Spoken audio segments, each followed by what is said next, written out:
And my suggestion is you read it, at least go through this material at least couple of times and then multiple times so that you are able to imbibe the self and then write it. So the first thing which is said that, the individual happiness has an individual dimension, that you need to be happy with yourself. And what do we mean by that? That all of us need to decide what makes us happy. What is the kind of life we want to live? What are we doing in life? What is the meaning of our own life? So that is the individual dimension of happiness. That happiness begins within the individual, because if you are not happy yourself, you can't, आपके आसपास जो लोग हैं वो भी unhappy हो जाएंगे because of you, right? So you need to be happy first yourself. There is an individual dimension, right?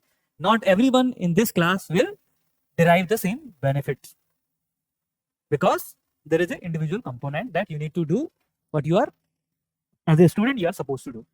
So in the first dimension, we will cover that how happiness and individual dimension, that we need to be create inner resilience, we need to be self-aware, and we need to create our own purpose, and that creates the foundation of our own happiness. So here it has been mentioned that Viktor Frankl was someone who was in the concentration camp of the Nazis, right? As you can imagine, when the people who was in concentration camps, they saw whatever inhumane men could do, anyone could do, right? And in those conditions, when those people were released from there, some completely lost sense of life, because they saw the absolute torture, crime, everything. They lost belief in what is humanity. But there were other people, despite seeing the same thing, they sort of could come out of that and went ahead and achieved some things in life, right? They wrote books, they come up with the ideas which later inspired people and help people when people face difficult circumstances. And Viktor Frankl was someone who was in this concentration camp, and he said that it is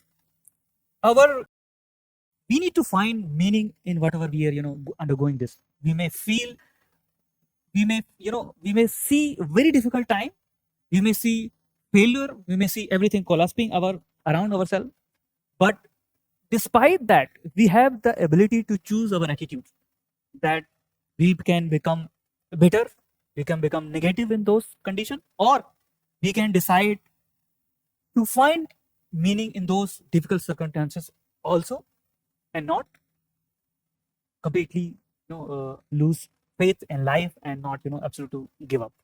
So you would have seen some as we live, all of us see failure. Sometimes these are smaller, sometimes these are bigger.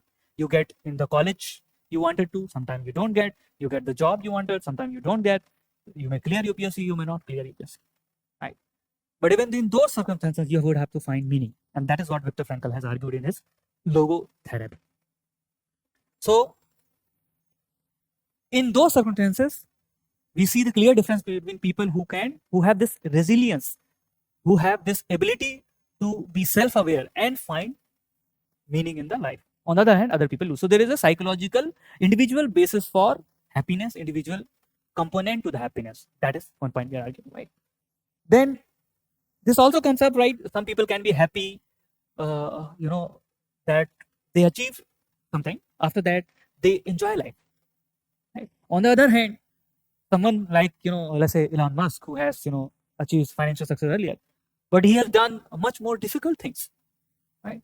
So why are they doing it? On the other hand, you had Mahatma Gandhi, who could have lived who went ahead and did so many difficult things, right? So why are they doing these things? Because they are pursuing self actualization. They believe they can do much more in life. They want to make a difference in in the society. They want to make a difference in the world, and that is why they are pursuing this. So they have this idea that they want to pursue, and both of them could be happy. Some people are they have achieved a basic financial success and they are living happily. On the other hand, some people are doing very difficult things and they are happily doing it, right? So the people who are doing very, very difficult things, putting themselves in difficult circumstances, they are doing out of choice. No one really forced them, and they are pursuing what we call in self-actualization. They believe they have this ability to do much sort of better things, much difficult things in life, and that is why they have decided to pursue that. So they are aware about their own potential, right? So there is this individual component to happiness, right? Next, we will talk about there is this social component to happiness. And what do I mean by that? Is that human beings are social, and we form relationship. We, care about each other, and that is also one part of being happy, right? So when I said that if I give you everything I put in an island, you wouldn't be happy because you would have no one to talk to, right? There would be no relationship, no family, so you would be. And this is exactly what I'm talking about, that we form relationship, we care about each other, we have a network of people, we have community, and those are very important part of happiness. So here, when you're writing about that happiness or good life on a broadly, right, you can write about that human beings are social creatures. The relationship, community are important part of not only happiness or good life. And then you can mention about that there is this study by Harvard where they saw that people who had strong social connection, they had lower mortality rate and higher life satisfaction. So there is a social component to happiness, right? Then you can also write about how countries like Finland, Denmark, the people in those countries not necessarily earn more than the people in Singapore and US, right? They earn less than them. But given that these societies have social trust, there's less corruption, people trust each other, they are overall more happy. Whenever every year the World Happiness Index is released, these countries come much ahead than the country or where the per capita income is much higher, right? So these are countries with higher social. On the other hand, we have countries, our own country, India, where the social trust is lower, right? We don't really trust everyone.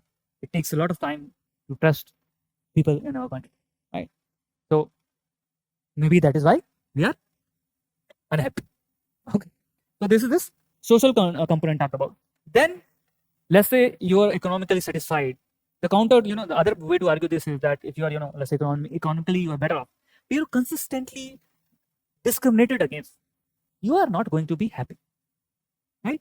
You may earn well, but if you face discrimination socially, you're segregated, you are not part of society, you're not integrated, you can't form relation, community, etc. with other people, you will not be happy. So discrimination, etc. also make you unhappy, and that is what is the second part of the second paragraph which is mentioned here, right? So there is social component to that. Then we talked about there is a political aspect to the happiness, that you need to have civil liberties, you need to have democratic participation, right? Let's say, that's what I argue, that let's say I sent you to China, you can't select your government, you can't say anything, you would not be happy, because civil liberties, democratic participation, justice, good governance, they are important for you to be happy. If you don't get them, you will not be happy. Understand? So there is a political dimension to happiness. If you believe, let's say you have everything, you have a house, you have a car, but if you believe that the justice system is not proper, are you going to be happy? Tell me. If you have, let's say, a good house, a car, you have everything, all sort of wealth, but if you don't believe the justice system is fair, are you going to be happy?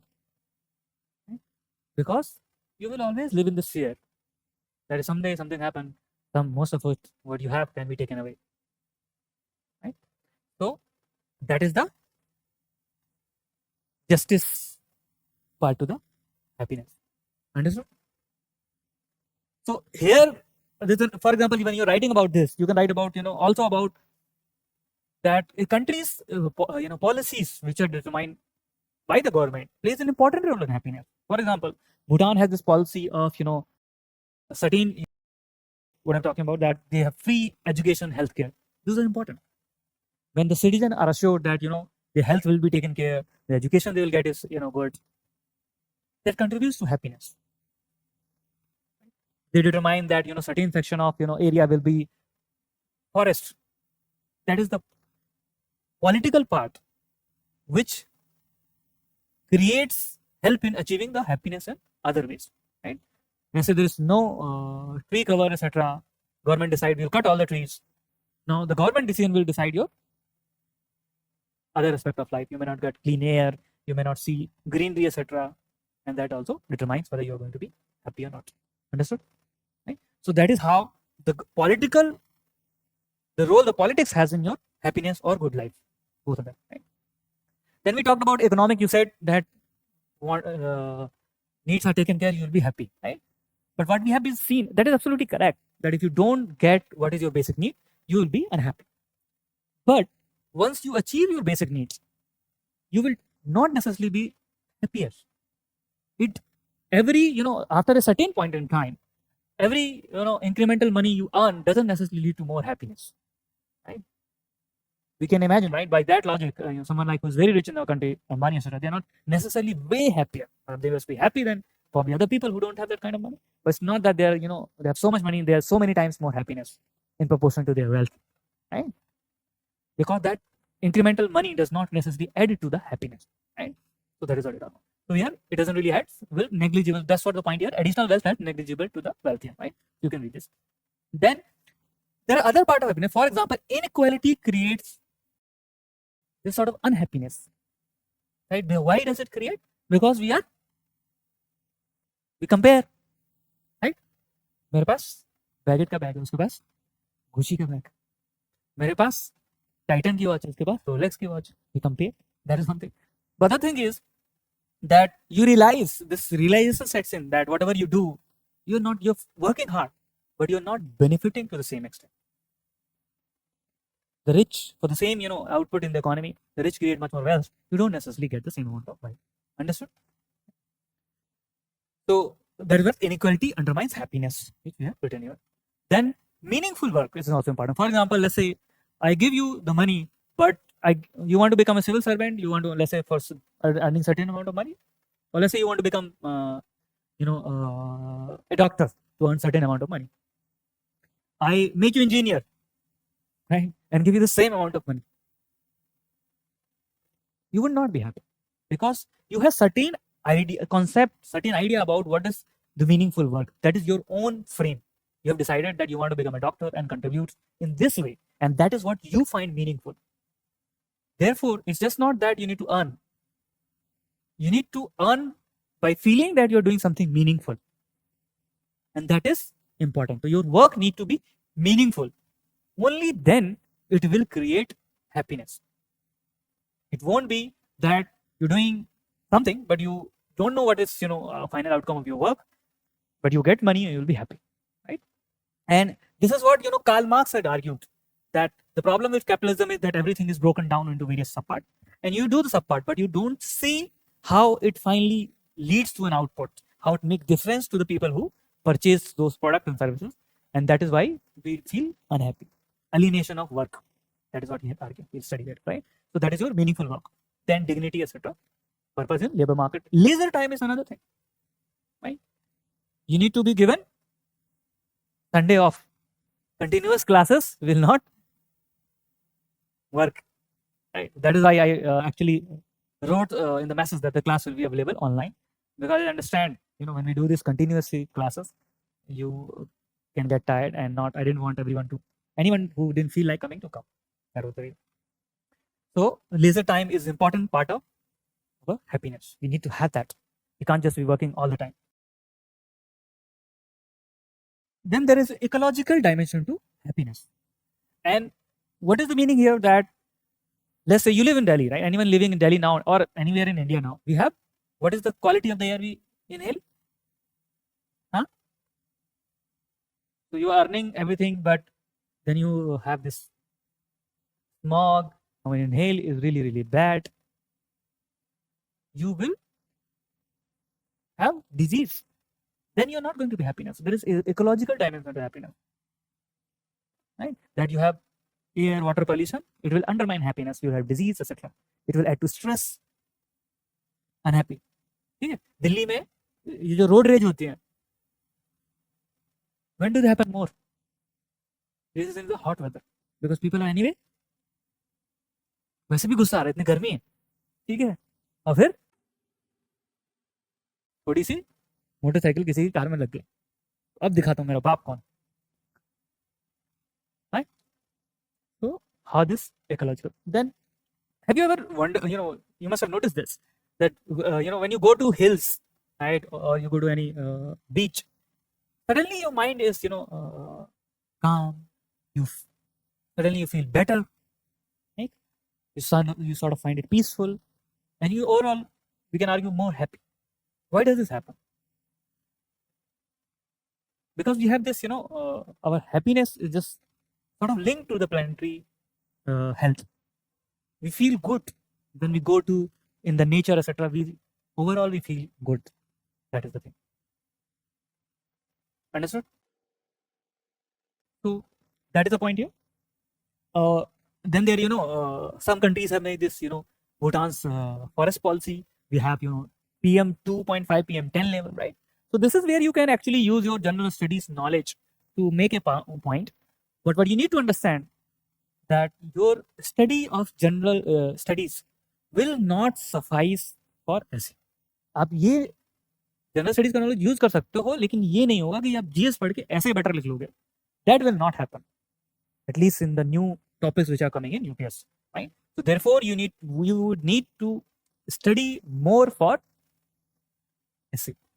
You need to prepare for essay. You need to practice essay. That is the thing. Then there is environmental justice, right? Here what we mean here that when there is a flood, who suffers more? The poor people. They live in lowland areas, etc. They will suffer, right?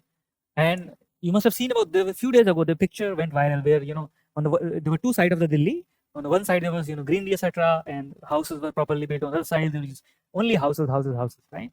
You can see how the high temperature will impact both areas, right? Where you packed densely is going to be relatively hotter compared to the other areas, right? So this environmental justice that the poor people suffer more, they need to be addressed.